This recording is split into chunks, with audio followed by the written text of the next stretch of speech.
Bienvenidos a todas y todos al evento de habilidades digitales para el sector público. Días a todas y todos. Encantado de poder estar en esta interesante e importantísima sesión.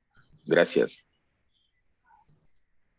Perfecto, y continuamos con Yurgita, que es otra de nuestras speakers. Ella es gerente de innovación y estrategia en Neo Consulting. Buenos días, Yurgita, ¿qué tal? Buenos días, gracias también a todos y todas por asistir. Esperamos tener una mañana productiva con una conversación interesante que seguramente así lo va a hacer con los speakers que tenemos. Perfecto. Y finalmente, nuestro tercer speaker, que es José Carlos Rodríguez. Él es asesor senior organizacional en GIS. Buenos días, José Carlos, ¿qué tal? Bueno, es un gusto estar con ustedes. Realmente es un tema sumamente importante que en los últimos 2 años se ha visto impulsado por el contexto que hemos vivido y que ha profundizado una serie de cambios en el sector público. Perfecto. Bueno, ya hemos conocido un poquito más de los speakers que van a estar acompañándonos el día de hoy. Y ya podemos pasar a la revisión del informe de habilidades digitales. Aquí los dejo con Yurgita, que va a explicarnos esta parte de la agenda. Buenísimo, gracias Adelaida. Y aquí José Carlos y Alejandro me van a permitir, espero, unos minutos para presentar ese importante estudio que hemos venido realizando en NEO. Y les cuento un poquito, si me ayudas Adelaida, con las siguientes diapositivas. Hemos recopilado data durante 3 años utilizando la herramienta que hemos desarrollado en NEO, que se llama NEO Digital Assessment, que mide la madurez digital de las personas, de los colaboradores en las organizaciones, tanto públicas como privadas. Y prácticamente esta herramienta mide dos dimensiones grandes. ¿Sí? Ahorita vamos a entrar un poco en detalle, pero para darles el overview, mide el soft skills, que se traduce en el mindset digital, y el conocimiento, que puede medir ya el conocimiento de las herramientas específicas. Si entramos al nivel de detalle de las dimensiones que estamos midiendo en cada una, el digital mindset lo entendemos como un conjunto de creencias y maneras de pensar necesarias para entender las oportunidades y responder a los retos que nos trae la digitalización y la transformación digital. Entonces, aquí estamos midiendo particularmente 5 dimensiones, que es la innovación, agilidad, colaboración, mirada externa y orientación al cliente. Bueno, en caso del sector público es orientación al ciudadano, ¿no? Pero finalmente es igual a quién estamos atendiendo. Y por la parte de conocimientos, también lo que estamos midiendo es el nivel de uso, conocimiento y comprensión de las herramientas, tendencias, modelos de negocio y estrategia digital. ¿Sí? Entonces, particularmente tenemos 3 subdimensiones, que son las herramientas y soluciones digitales, estrategia digital y las metodologías y modelos de trabajo que se utilizan en los contextos de digitalización y de transformación digital. Entonces, si cruzamos esas 2 dimensiones, el assessment, la herramienta, nos ayuda a identificar 9 tipos de perfiles que están en los cruces de estas 2 dimensiones. ¿Sí? Entonces, hemos hecho un estudio en base de las investigaciones y hemos determinado que esos 9 perfiles representan ciertas características que son importantes y normalmente toman ciertos roles en los procesos de transformación digital. Entonces, así lo tenemos dividido por los percentiles en la parte del mindset y conocimiento digital en la parte, digamos, por los niveles de conocimiento que poseen. ¿Sí? Entonces vemos que, digamos, los que tienen el mindset digital más desarrollado normalmente son perfiles que tienen la capacidad de liderar la transformación digital o la transformación cultural. Los que están en el rango medio de mindset demuestran mayor predisposición y adaptación hacia la transformación digital, y los perfiles que aún están con un mindset al nivel bajo a veces presentan dificultad en adaptarse y ven en digital como todavía no algo urgente, no algo indispensable o que no va a afectar directamente su puesto de trabajo y su desempeño en general. ¿Sí? Si pasamos a la siguiente, por favor. También lo dividimos de alguna forma que por el potencial y digamos cada uno de esos grupos de perfiles implica tener cierto tipo de acciones y cierto tipo de desarrollo. Entonces, normalmente los que están como high potentials directamente ya consideramos que tienen las capacidades para liderarlo y pueden tomar la posición de implementar los cambios y las estrategias de la transformación digital. Y así sucesivamente, cada uno de los grupos de perfiles se enfoca en un nivel de desarrollo y su rol específico dentro de los procesos de la transformación digital. Entonces, esa es un poco la metodología de cómo lo medimos, cómo utilizamos la herramienta. Y el estudio que hicimos, y pasamos también a la siguiente para comentarles rápidamente, el objetivo es entender los niveles de conocimiento y el mindset digital que tienen los profesionales según su área de expertise, el área donde se desempeña, la edad, género, seniority y también los sectores. Es un estudio multisectorial, un método cuantitativo y como les mencionaba, ha sido ejecutado, el periodo de recolección de datos ha sido durante 3 años, de 2019 a 2021, con diferentes organizaciones que han implementado esa herramienta y medición de sus colaboradores, también con las pruebas estadísticas para validar que la prueba es representativa y mide lo que decimos que están midiendo, ¿sí? Entonces aquí tenemos una muestra de casi 1.500 personas que han pasado. Y quiero presentarles muy brevemente algunos de los resultados claves. No vamos a entrar al detalle de todo, pero todos los participantes del evento van a recibir igual una copia de este documento para tenerlo y para poder analizarlo a mayor profundidad. ¿Sí? Entonces, si vamos directamente al grano, primero algunos insights clave, ¿no? Y un resumen ejecutivo de lo que hemos encontrado a lo largo de este estudio es que efectivamente un 58.6% de profesionales evaluados aún representa que tienen las habilidades digitales limitadas, ¿no? Entonces, y esto presenta un reto en cuanto a la capacidad de adaptación y liderazgo de los procesos de transformación digital y la digitalización que estamos viviendo en las organizaciones, tanto públicas como privadas.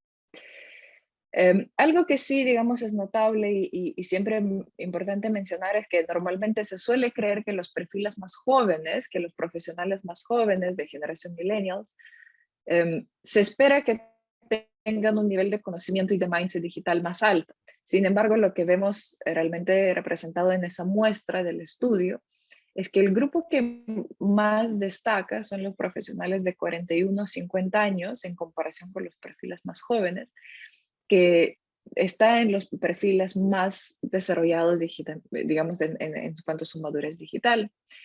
Y esto también coincide con los puestos de mayor seniority, es decir, normalmente los cargos ejecutivos tienen estas habilidades más desarrolladas y se maneja un mindset y conocimiento digital más alto. Y aquí la pregunta también, cuando indagamos el porqué de este cambio, digamos, a qué corresponde eso, es que también efectivamente ese grupo de personas que ya han atravesado por diferentes experiencias y diferentes cambios en su vida profesional, ha desarrollado a lo largo de su carrera esa capacidad de adaptación y esa capacidad de aprender nuevas capabilities, nuevas habilidades a lo largo del camino. Mientras que a los perfiles más jóvenes, son experiencias relativamente nuevas y les cuesta esa adaptación un poco más. Si vemos el nivel de las áreas, también las áreas que demuestran mayores habilidades digitales son tecnologías de información, no sorprendentemente, marketing e innovación, ¿sí? Entonces, digamos, no es demasiado fuerte la diferencia, pero por un poco más están más desarrollados. Y los perfiles que están en áreas de recursos humanos y atención de cliente evidencian la mayor brecha digital. Entonces, eso sí es un punto que es interesante entenderlo, ¿no? Porque efectivamente son áreas de las cuales depende mucho el éxito y la implementación de las estrategias de digitalización, tanto al interno de las organizaciones como hacia afuera con la atención y servicio al cliente. Y finalmente, un punto alentador también importante destacar es que hemos visto que cuando se hacen las mediciones y se implementa un programa, por ejemplo, de desarrollo de las habilidades digitales, y se hace una segunda medición en un mediano plazo, esas capacitaciones sí tienen un impacto positivo en un promedio de un 20% en crecimiento tanto en mindset como en conocimientos, y representa un salto importante. Entonces, es efectivo tener esos programas de inversiones, de inversión y desarrollo de las habilidades digitales. Si vemos, digamos, esos son los insights generales, si vemos un poco la data y para mostrarle algunos detalles de esto, para que lo podamos observar también a nivel visual, eso es lo que sucede, ¿no? Ese es el panorama general que hemos tenido. Entonces, como se puede imaginar, la distribución general de los perfiles está bastante dispersa entre todos los perfiles, pero como les comentaba, el 58%, si sumamos las partes destacadas en amarillo y en rojo, consideramos que son perfiles que presentan todavía las limitaciones en cuanto a sus habilidades digitales en el momento de la medición. ¿Sí? Entonces el 41, digamos, son los perfiles que se busquen, disculpen, que se busquen que estén para poder liderar y implementar una transformación digital exitosa. Si sumamos los perfiles que se encuentran en los dos casillas superiores, es decir, el Digital Master y Digital Mindset Master, que decimos los High Potentials, solamente suman el 26.5%, ¿sí? Es decir, un poquito más de 1 de cada 4 profesionales evaluados cuentan con las habilidades necesarias para liderar la transformación digital. Y de la misma forma, un porcentaje muy parecido, el 26.8%, se encuentra en las casillas de mindset y conocimiento más limitado. Entonces también vemos que es una distribución, digamos, estadística bastante representativa, y estos perfiles suelen ver a digital como ajeno a su desempeño y su crecimiento profesional. Pero también es importante tener en cuenta y tener un plan de acción especializado por esos perfiles para que puedan adaptarse y florecer y crecer junto con la organización. Vamos a la siguiente, por favor.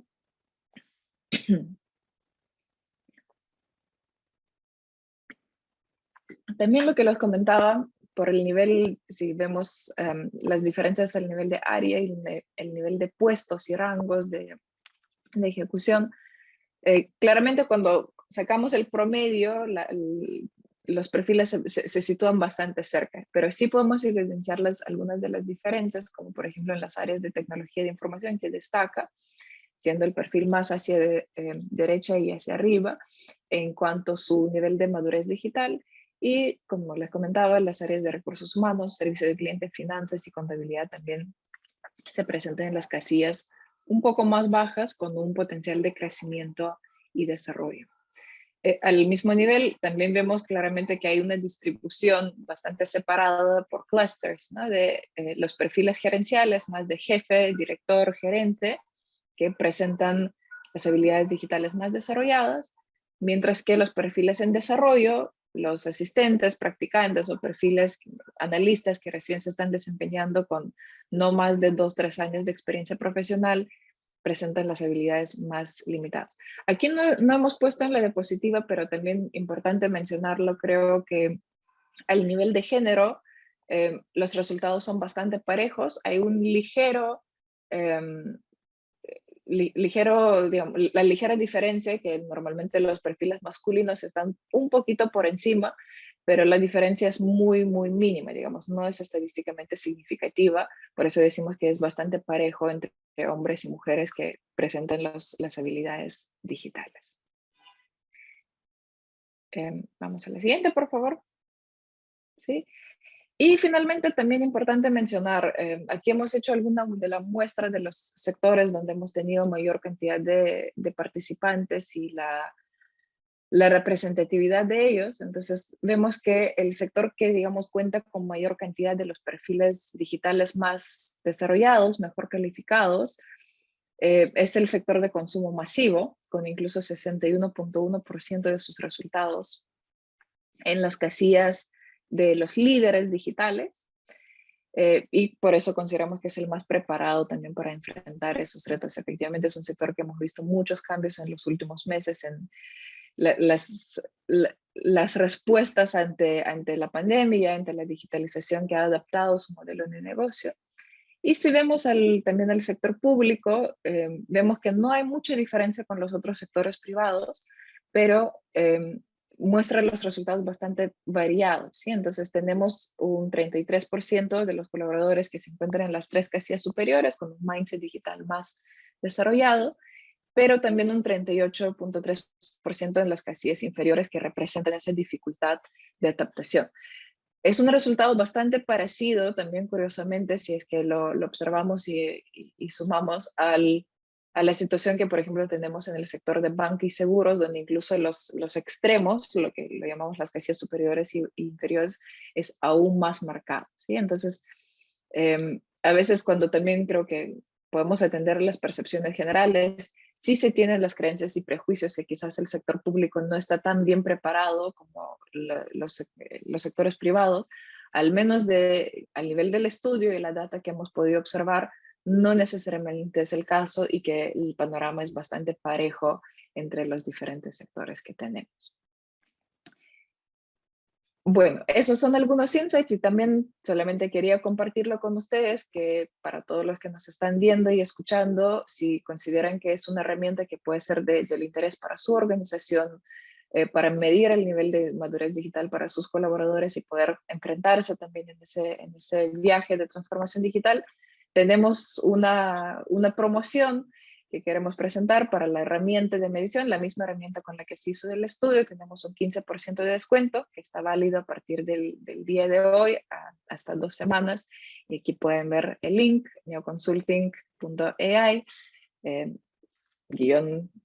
diagonal digital skills. ¿Sí? Entonces con eso quiero agradecerles ese espacio de dar el estudio y espero que también, digamos, con eso ya podemos entrar a la parte de discusión. ¿Sí? Entonces, antes de, si quieres, Adelaida, acá dejamos de compartir para ya entrar al modo de conversatorio con nuestros invitados, con José Carlos y con Alejandro. Entonces, antes que todo, Alejandro, José Carlos, gracias nuevamente por estar aquí y quería preguntarles de haber escuchado esos resultados, ¿qué cosas les sorprende o quizás qué cosas le llaman más la atención? Alejandro. Sí, hola. Sí, gracias, Yurita.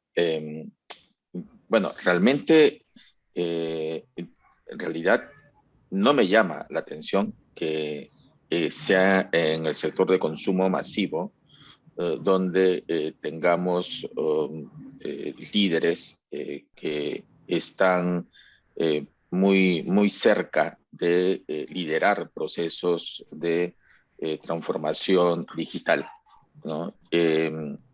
Tampoco mejor dicho, sí encuentro de las data que has mostrado que es muy recurrente que esta base de la pirámide, es decir, aquel grupo de personas que necesitan mayor capacitación, precisamente se encuentran en las áreas de servicios, ¿no? Tanto a nivel gubernamental como educación, como incluso, podríamos decir, banca. Siempre en el área de servicios hay una mayor resistencia y tal vez porque están más enfocados en las personas y en las relaciones interpersonales que dan mayor peso específico a las relaciones de mismo tiempo, mismo espacio, ¿no?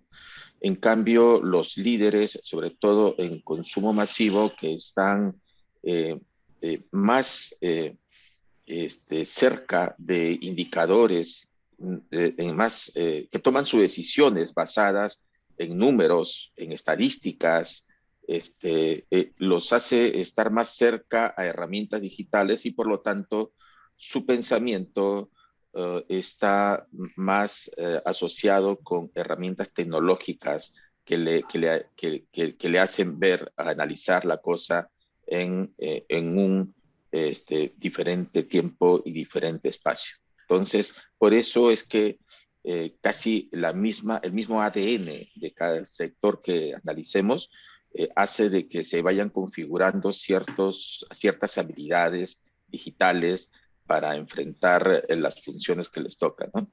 Eso y obviamente pues también muy de acuerdo con los resultados que se encuentran en el sector gubernamental, ¿no?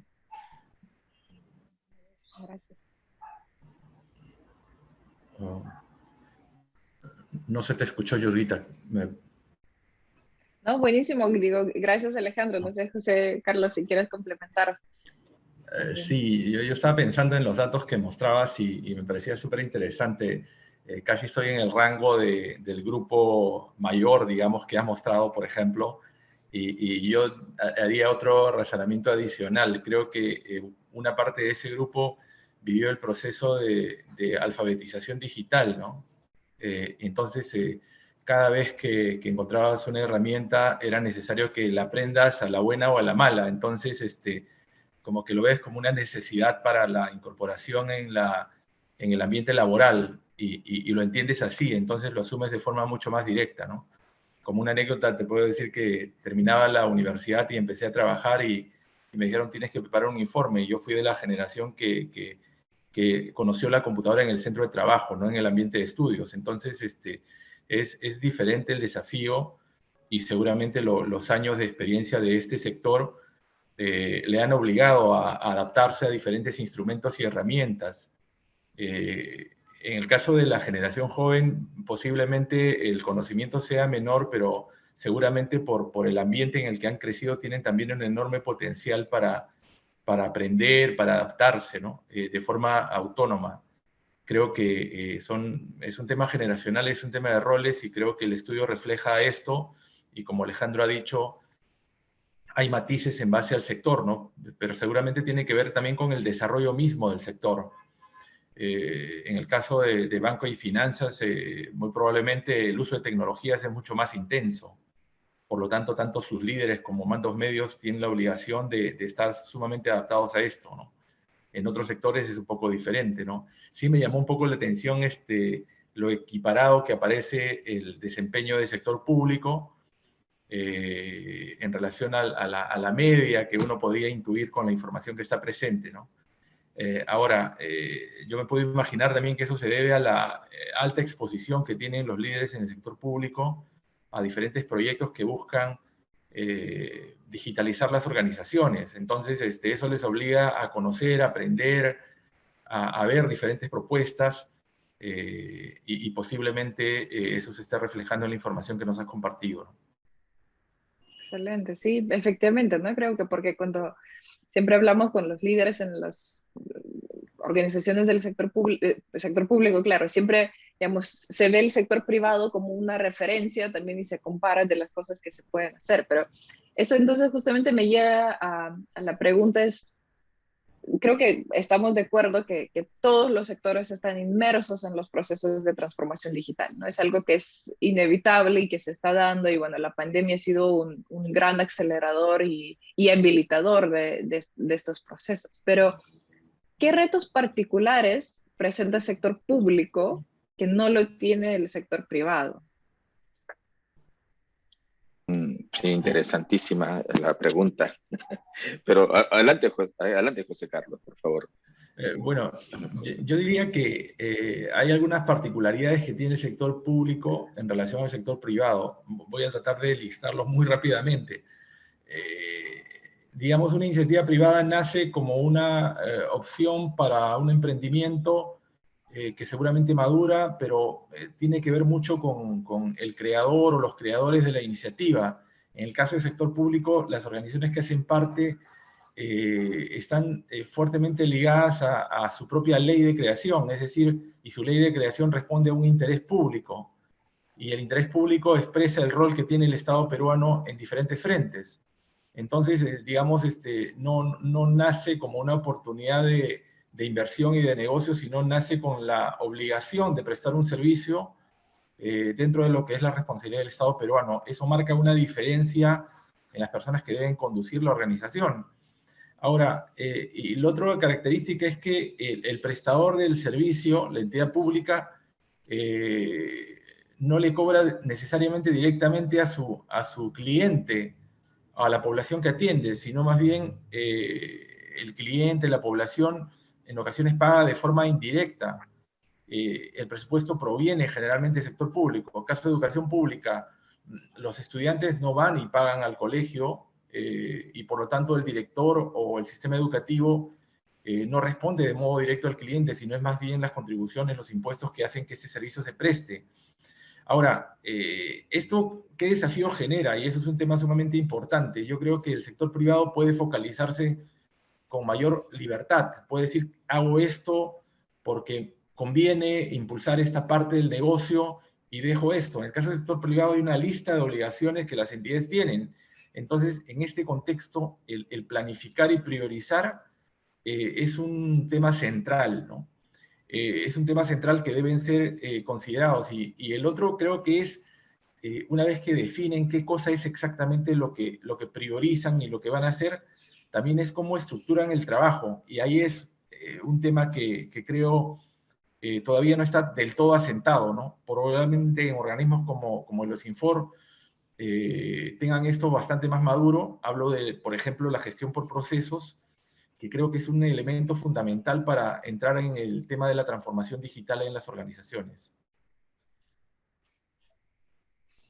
Sí, precisamente añadiría a lo dicho por José el hecho de que en el sector público, a diferencia del sector privado, las decisiones tienen que estar sustentadas, están bien fundamentadas. Recordemos que trabajamos con recursos públicos, con recursos de los ciudadanos. Entonces, incluso más allá de la ejecución, ¿no? Bien o mal, a lo largo de los años, está sujeto siempre a rendir cuentas, ¿no? De por qué hiciste determinada cosa, de algo que sucedió hace 5 años, ¿no? Entonces, las decisiones que ocurren en el sector público de cambio, ¿no? Son bastante limitadas, ¿no? Por el alto riesgo que asume el funcionario al tomar una decisión. Por eso es lo que tal vez ocurre estas formas de definir que en el sector público no se generan muchos cambios, mucha modernidad, no hay una propensión al cambio, precisamente porque hay estos retos, más que limitaciones. En OSINFOR nosotros hemos definido muy bien que si estás en el sector público es para servir, y servir significa poder brindarle los mejores productos y servicios al ciudadano. Entonces, cuando tú haces eso, obviamente hay un fundamento y en ese sentido, pues sí cuidamos de que esas decisiones sean bien estudiadas, bien fundamentadas normativamente, bien definidas, porque no es suficiente querer hacer bien las cosas, sino que éstas sean bien fundamentadas normativamente. Y a partir de allí, comenzar a explorar internamente. Pero parte muchísimo de la decisión y la propensión al cambio que tenga la alta dirección.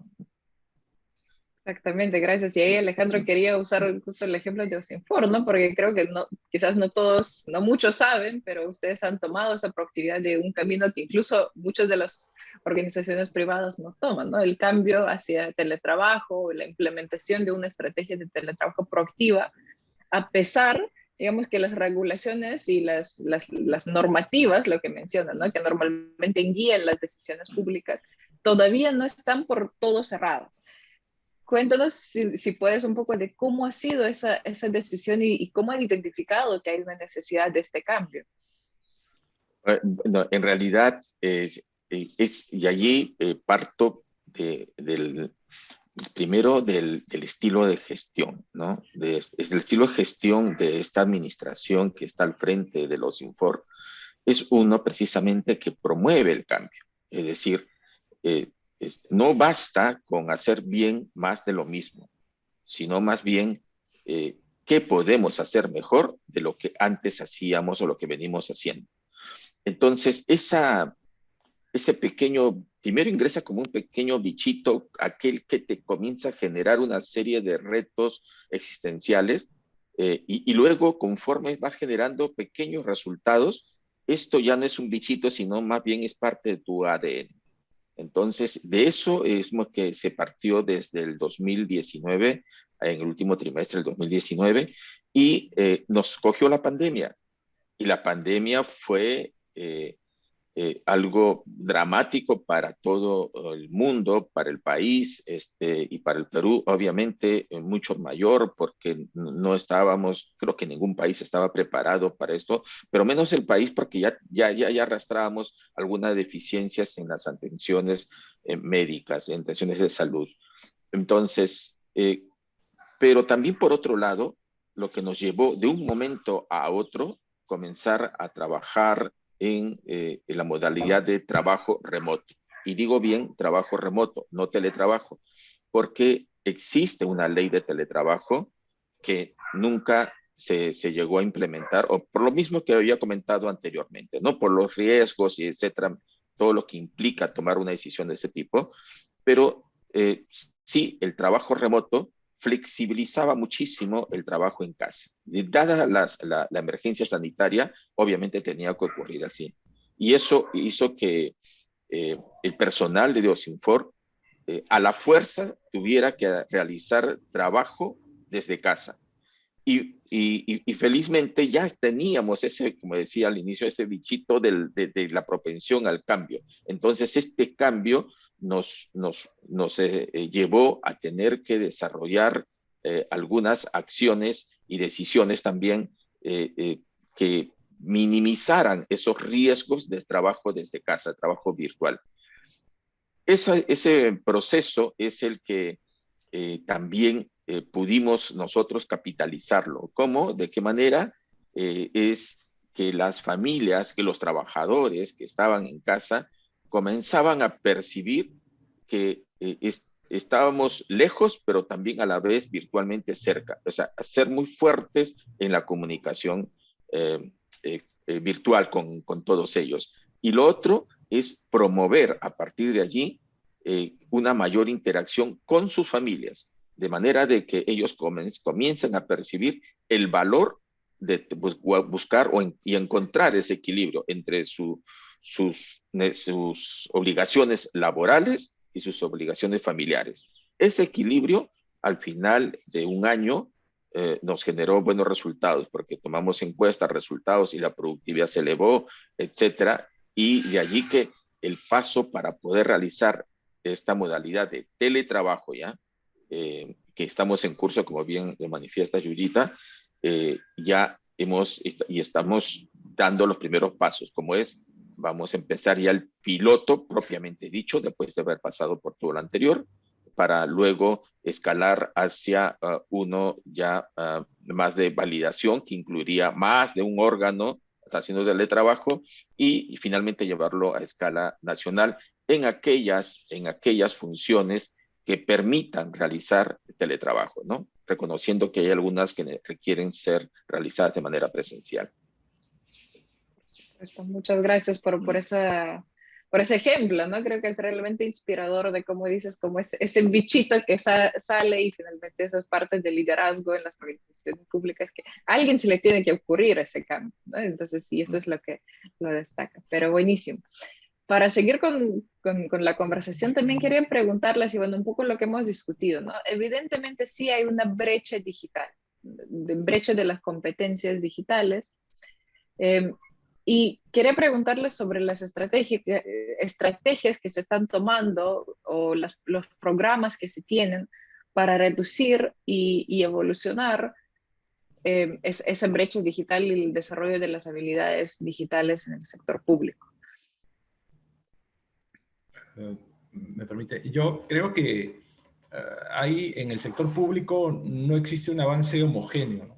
Creo que hay muchas organizaciones en realidad y podría pensar que hay algunos factores que pueden parecer una constante, ¿no? Una constante es, mientras más cerca del nivel central te encuentras, mayor probabilidad existe de que esa brecha digital se vaya cortando. ¿Qué quiero decir? No hay un ente, un sector público homogéneo y el nivel central, el gobierno central, pero luego tenemos regiones y tenemos municipalidades. Más nos alejamos del nivel central y mayor debilidad encontramos en la digitalización. El otro factor que creo que puede ser una constante es el tipo de organismo público. Generalmente algunos organismos constitucionalmente autónomos, como por ejemplo la RENIEC, la Contraloría General de la República, o organismos reguladores suelen tener también mayor madurez como institución. Hablo de un contexto también de prepandemia, entonces hace que las bases para adaptarse a este contexto en el que la transformación digital es una necesidad para muchas organizaciones, tenga mejores condiciones. Y eso lo podemos ver también en diferentes iniciativas, ¿no?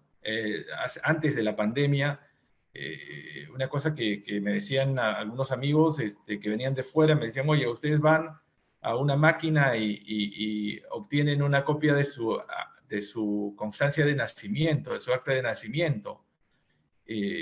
La RENIEC tiene una base de datos bastante grande, entonces puede hacer eso. Lo mismo con los DNIs. Entonces, este es un organismo, digamos, con otro nivel de madurez que le ha permitido prestar ese tipo de servicios, pero durante la pandemia también se han ido ampliando los servicios que se pueden entregar de forma digital, ¿no?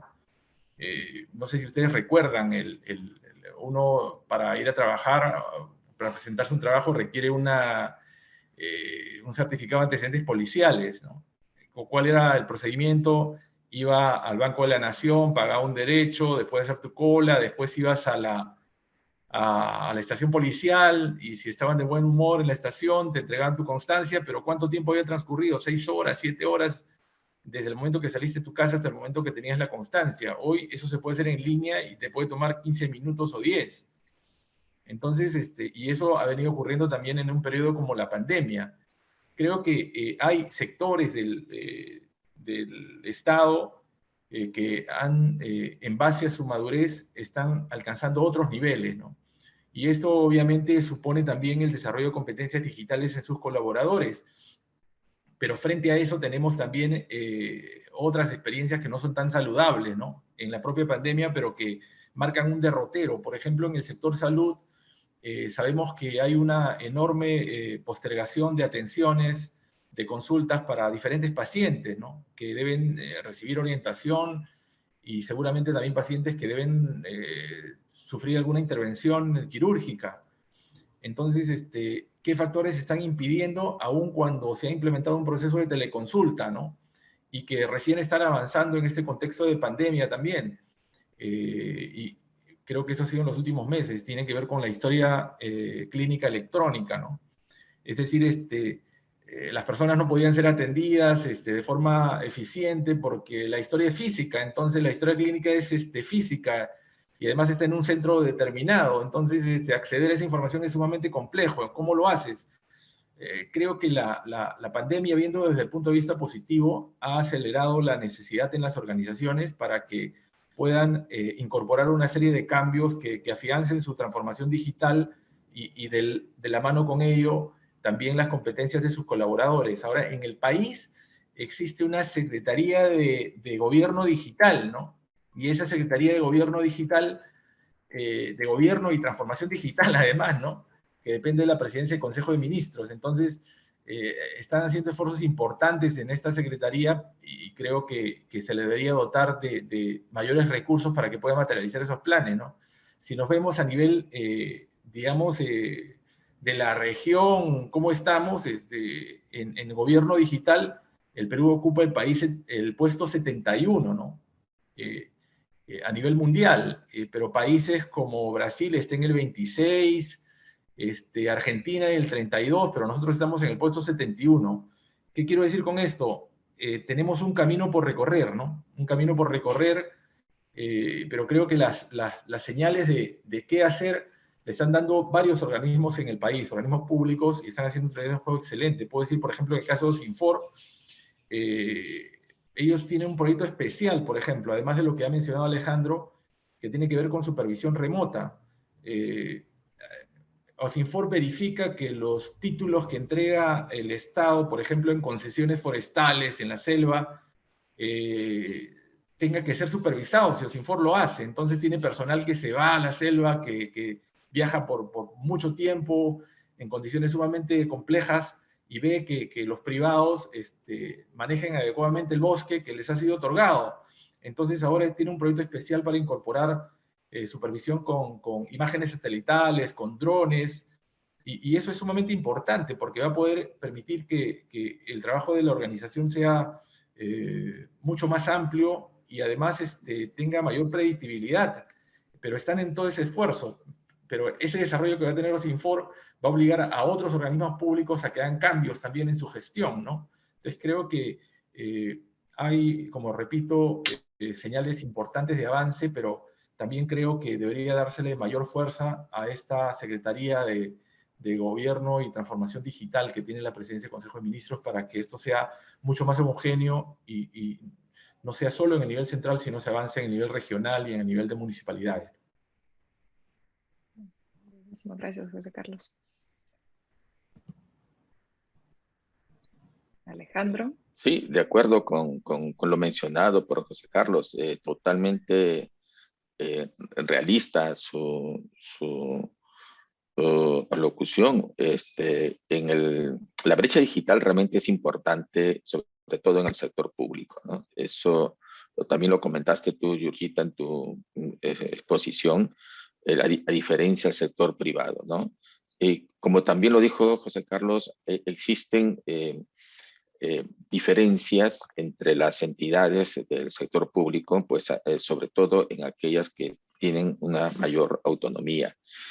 Y también por el carácter mismo de sus funciones, ¿no? Por ejemplo, en el caso de OSINFOR, nosotros somos un organismo público, ¿no? Que tiene por misión supervisar los recursos forestales y de fauna silvestre, supervisar y fiscalizarlo. Entonces, para esto, en algunos casos en donde no es factible poderlo realizar de manera remota, tenemos que hacerlo de manera presencial. Entonces, es una mixtura, pero en ese proceso, si vemos como una cadena de proceso, hay eslabones en los cuales sí los medios virtuales, los medios digitales, la tecnología de información puede ocupar ese eslabón de toda esa cadena funcional que OSINFOR lleva adelante. Y cierto, tenemos nosotros adelante un proyecto de supervisiones optimizadas que ya estamos en la etapa de emprender el piloto y poderlo llevar de manera masiva. Pero por otro lado, otra de las funciones misionales que tiene OSINFOR es el de la gestión del conocimiento, en donde antes de la pandemia todas las capacitaciones que se realizaban a las comunidades eran de manera presencial. Y hoy, después de la pandemia, ya tenemos aproximadamente 1 de cada 4 capacitaciones son virtuales. Es decir, ya se han desarrollado plataformas virtuales y con presencia de nuestros equipos en las diversas regiones que han facilitado el que población local pueda acceder a estas capacitaciones. Entonces, y eso no, aparentemente es sencillo, aparentemente, pero para una organización que tiene como ya declarada esa función, con personal que estaba no necesariamente familiarizado con herramientas digitales para la provisión de clases, talleres virtuales, fue todo un reto, ¿no? Primero, comenzar a trabajar con las personas, y eso es muy importante, ¿no? Porque en el Perú, muchos de nosotros decimos, todas las leyes que necesitamos ya están dadas. El tema pasa por gestión. ¿Quién lidera? ¿Quién da el primer paso? Y eso es lo que a nosotros nos ha costado más, creo que a toda entidad pública. Primero que tenemos que trabajar con las personas. Y eso es algo que en OSINFOR lo entendimos bien y como digo, nos costó, pero ya hemos logrado que comencemos a trabajar más allá de las capacitaciones en las comunidades, en las zonas de influencia de OSINFOR, poder escalar también incluso en procesos de clases y cursos virtuales a nivel internacional. Esto es también producto de la decisión que se tiene a nivel de la alta dirección, ¿no? Excelente, muchas gracias.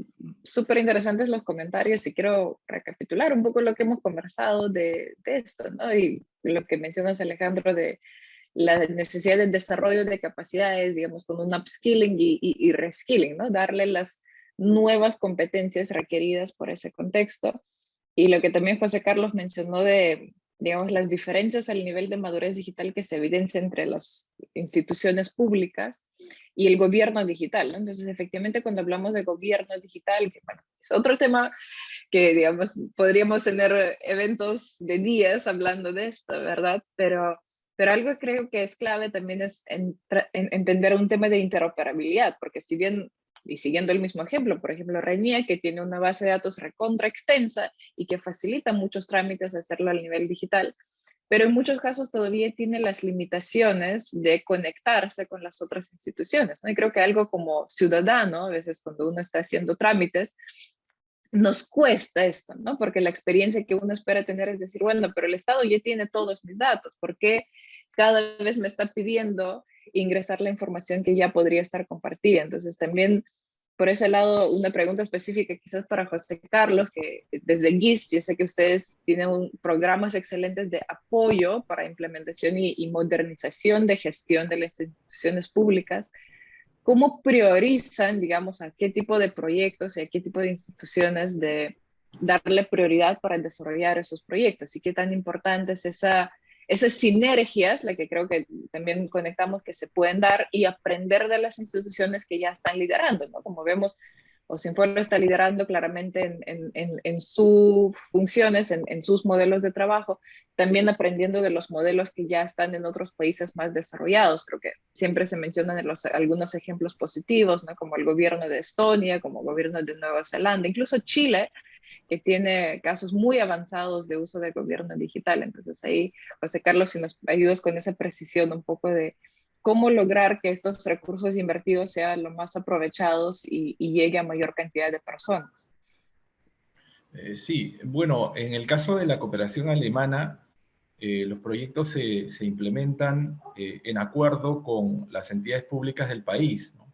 Hay un proceso un poco complejo desde los acuerdos intergubernamentales entre Perú y Alemania hasta que los proyectos se implementan con las contrapartes, pero lo que usualmente sucede es que se construye un plan conjunto, ¿no? Y creo que el otro elemento que va a ser sumamente importante es una plataforma eficiente para el trabajo colaborativo, ¿no? Creo que eso es fundamental para el contexto que estamos viviendo. Y el último punto que quisiera mencionar es las capacidades de liderazgo, ¿no? Revisar las capacidades de liderazgo de personas que tienen responsabilidad, porque estamos habituados a liderar cara a cara, pero ¿qué habilidades necesitamos para equipos que están trabajando desde casa?